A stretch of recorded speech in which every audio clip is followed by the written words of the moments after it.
esse período que a gente está agora no calendário que a tradição tailandesa segue, é o período chamado do Estação das Chuvas. Então, algumas semanas atrás teve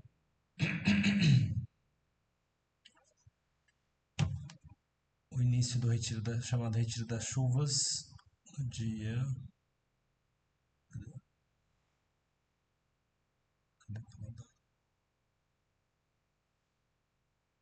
Foi no final de julho, 29 de julho. Que tem aquele dia, aquela data comemorativa do Buda Sasana, que é o dia em que o Buda ensinou o Dharma pela primeira vez. Aí, no dia seguinte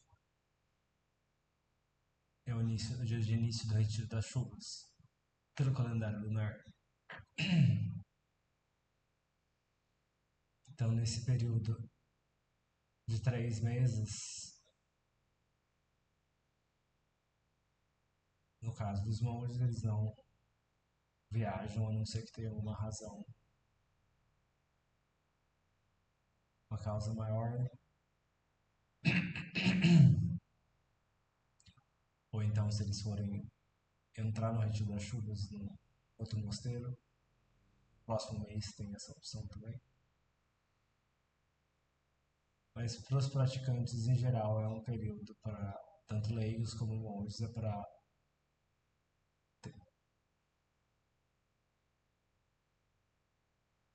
buscar se dedicar mais à prática, colocar algumas aditanas, alguns votos adicionais para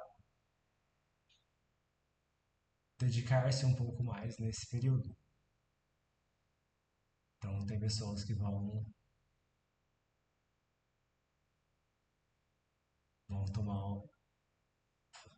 Aí vai da representatividade das pessoas, né? Muitas pessoas se inspiram a seguir os 8 preceitos no dia de oposta, por exemplo, no dia de virada de lua, ou então evitar comer depois do meio-dia, ou então alguma coisa, alguma dieta com relação ao tempo de prática, com relação à dedicação à prática do Dharma, ou então pelo menos fazer, sei lá, quantos tempos de meditação todo dia, ou então fazer um cântico específico todo dia, e por aí vai. É ver a criatividade de cada um. A ideia é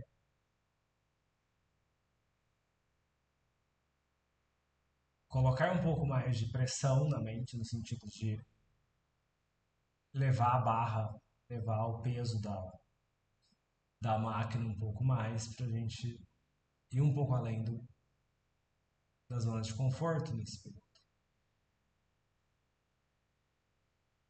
E, obviamente, né, se a gente está elevando a barra, a gente também tem que ser razoável. Não fazer um tanto de aditana, falar que vai fazer isso, fazer aquilo e também não cumprir.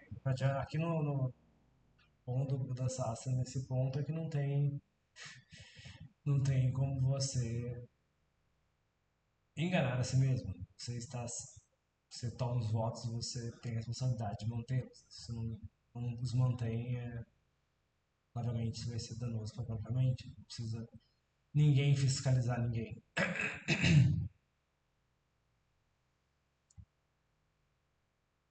Então é bom também não dar passos além da perna, né? Tipo,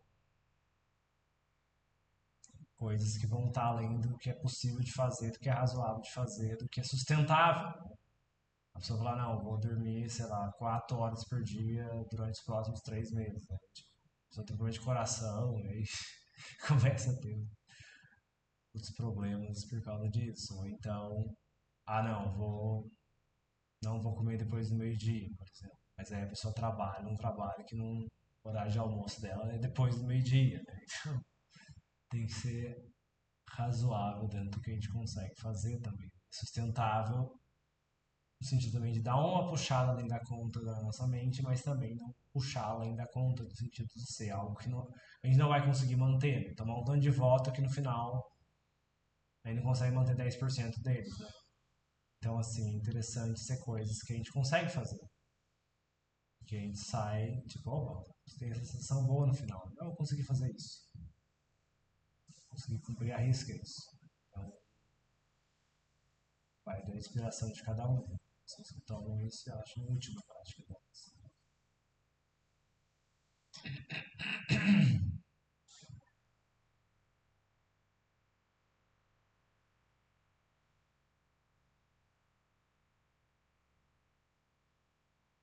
Algumas pessoas tomam esse cântico que a gente fez agora há pouco, né? O Itipissô, né? Ele é um tipo de mantra que a gente usa para cultivar a mente pacífica, né? Então a gente faz repetições e várias repetições. Então, assim, tem pessoas que fazem 108 vezes ou mais 108 vezes, ou fazem várias rodadas de 108 vezes nesse período. Então, são uma coisa que também a gente pode adicionar novos. Vou fazer 108 vezes de Tipsou todo dia de manhã, 8 dia à noite. Então, são coisas que dá para enfiar na rotina que tem, podem ajudar a gente nesse período. Ou então fazem, e assim, quando coloca essas aditanas, né, para algumas pessoas são boas de cumprir, né? A mente, você faz uma aditana, a pessoa cumpre certinho, né? Agora tem pessoas que têm uma mente mais rebelde. E aí a gente tem que adaptar os métodos para lidar com uma mente rebelde. Porque uma mente rebelde não dá para passar a mão na cabeça. Se você passar a mão na mente rebelde, é que nem criança fazendo birra. Já fazendo birra e vai continuar sendo rebelde.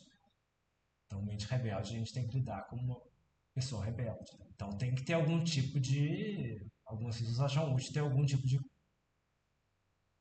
Ah, não cumpriu? Tem algum tipo de ação punitiva, no sentido não físico, obviamente. Não, não tem essa coisa de autopunição física. Então, faz sentido isso. Agora, ah, você não cumpriu essa ditana X? Tá bom, então você tem que fazer, sei lá, 300 rodadas de cântico. Então, assim, que também tem um pouco.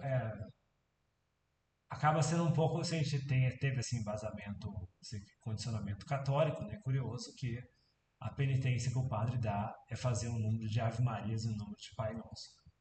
Então você vê que mesmo na Tailândia, depois, sei lá, você vira budista, você vai para Tailândia, você vira monge, você vai lá e você encontra a mesma coisa que estava no quintal de casa depois, mas aí você vê sobre um outro olhar aquilo. Então tem um certo efeito aquilo, aquela coisa a coisa da penitência, hoje em dia olhando por esse ponto de vista, veio, não, tem um certo efeito, né? Tem um certo efeito na mente isso e tem essa utilidade, né? De você usar como fazer um cântico longo, uma coisa que é cansativa, né? Você tem que fazer, sei lá, 108 rodadas desse cântico, por exemplo.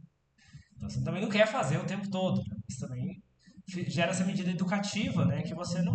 Opa, eu tive que bagunçar minha agenda aquele dia porque eu escorreguei, comi chocolate, ou eu, sei lá, fiz alguma outra coisa que eu tinha feito de não fazer, e aí eu tenho que cumprir isso. E aí você faz uma coisa assim também, ter ser estrito nesse ponto, né? De não vou ser flexível, a não ser que esteja doente, alguma coisa realmente válida, vou tomar cuidado para deixar a mente muito solta nisso. Então, vai ter criatividade de cada um, né? Algumas pessoas falam, não vou comer sobremesa, não vou comer doce, não vou comer chocolate.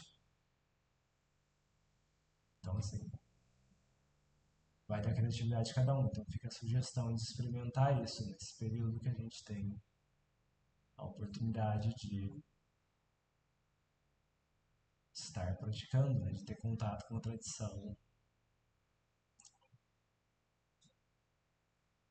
como essa. Então, não tem muito mais a adicionar hoje. Alguém quer comentar, perguntar alguma Então, parece com aquele negócio católico também. Tem o pessoal toma umas aditanas também, antes da Páscoa. Quaresma. Quaresma. Quaresma budista, isso, quaresma. A ditana é o equivalente da quaresma. Nesse sentido também tem sentido. Alguns católicos fazem isso, né? Tomam ditanas estritas. Mas também, por exemplo, eu acho curioso, assim, o que eu acho contraditório da quaresma, né, que eu via, observava, que eu tinha familiares bem católicos, é que não pode comer carne durante a quaresma, mas aí acabou a quaresma, vamos fazer um churrascão, vamos comer tudo que não podia comer durante a quaresma. Assim, eu não acho que seja saudável fazer a mesma coisa do ponto de vista budista, né? Então, você vai estar cultivando um bom hábito ou abandonando algum mau hábito e você vai lá e se indulge, indulge, como é que fala isso em português? Se entrega aquilo depois que acabou o período. Então, isso não me parece muito sábio, uma forma muito sábia de levar isso adiante. Alguém quer comentar alguma coisa mais? Então é isso, já estamos no horário já. Então, opa, eu vou até mais cedo hoje. Alguém está despertando mais cedo. Então fica por isso. Semana que vem a gente deve ter novamente, né? Semana que vem que dia? Isso. Aí daqui 2 semanas a gente não vai ter, porque vai ser o feriado de 7 de setembro, eu vou estar no mosteiro. Certinho? Ok, obrigado. Tchau. Não, tchau, tchau.